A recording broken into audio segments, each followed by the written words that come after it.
அண்ணாமலையாருக்கு அரோகரா, அண்ணாமலை அம்மனுக்கு அரோகரா, அன்னதான பிரபுவுக்கு அரோகரா, பெருஞ்சுவதி ஆண்டவருக்கு அரோகரா.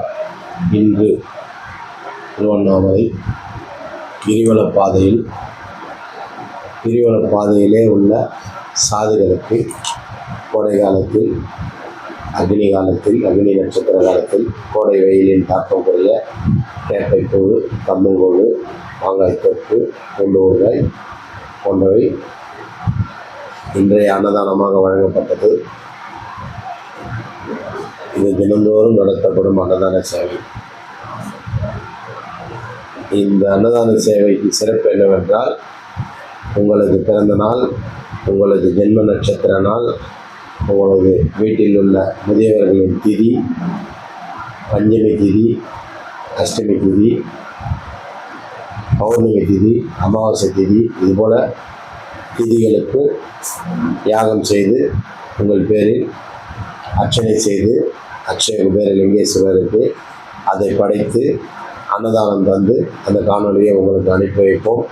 உங்களுக்கு புனித நீர், யாக சாம்பல், யாக ரட்சை போன்றவை கொரியரில் உங்களுக்காக அனுப்பி வைக்கப்படும்.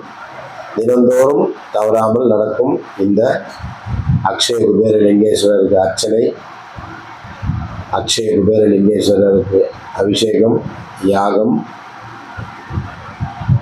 போன்றவை இங்கே நடத்தப்படுகிறது. தினந்தோறும் 2 வேளை அன்னதானம் செய்யப்படுகிறது. உங்கள் வீட்டில் உள்ள விசேஷம் என்ற பேரில் பிறருக்கு அன்னதானம் செய்து புண்ணியம் தேடிக்கொள்ளலாம் என்று இந்த காணொலி மூலம் தெரிவித்துக் கொள்கிறோம். இவை அனைத்தும் கிரிவல பாதையில் உள்ள அடியார்களுக்கும் கிரிவல பக்தர்களுக்கும் இதுபோல் முடியாதவங்களுக்கு நீங்கள் செய்து புண்ணியம் தேடிக்கொள்ளுங்கள் தான் இந்த காணொலியை போனோம். இந்த காணொலி கீழே ஜிபே நம்பர் தரோம். உங்களால் முடிஞ்ச உதவி செய்யலாம். இந்த அன்னதான சேவைக்கு உதவியாக இருக்கும். இது தினந்தோறும் நடத்தப்படும் அன்னதான சேவை. பௌர்ணமி தோறும் கிரிவலம் வர அன்பர்களுக்கு அன்னதானத்தை தவிர மூட்டு வலி சூப்பு, மூட்டு வலி தைலம், குடிக்க மினரல் வாட்டர், சிவதீட்சை போன்ற சேவைகள் செய்து வருகிறோம்.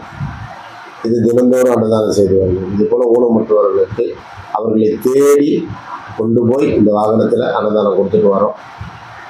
தொடர்ந்து பார்த்து சப்ஸ்கிரைப் பண்ணி உங்களுக்கு தெரிஞ்சவங்களுக்கு ஷேர் பண்ணிங்கன்னா உதவியாக இருக்கும். உதவி செய்கிறவங்களுக்கு இந்த காணொலியை கொண்டு போய் சேருங்க. உதவி செய்ய சொல்லுங்கள்.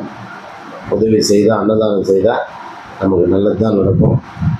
நல்லது செய்தால் நல்லது தானே நடக்கும். அன்னதானம் செய்தால் தர்மம் விலகும், கர்மமும் விலகும், தர்மம் வந்து சேரும், நல்ல எண்ணங்கள் வந்து சேரும், நல்ல செயல் வந்து சேரும். நன்றி.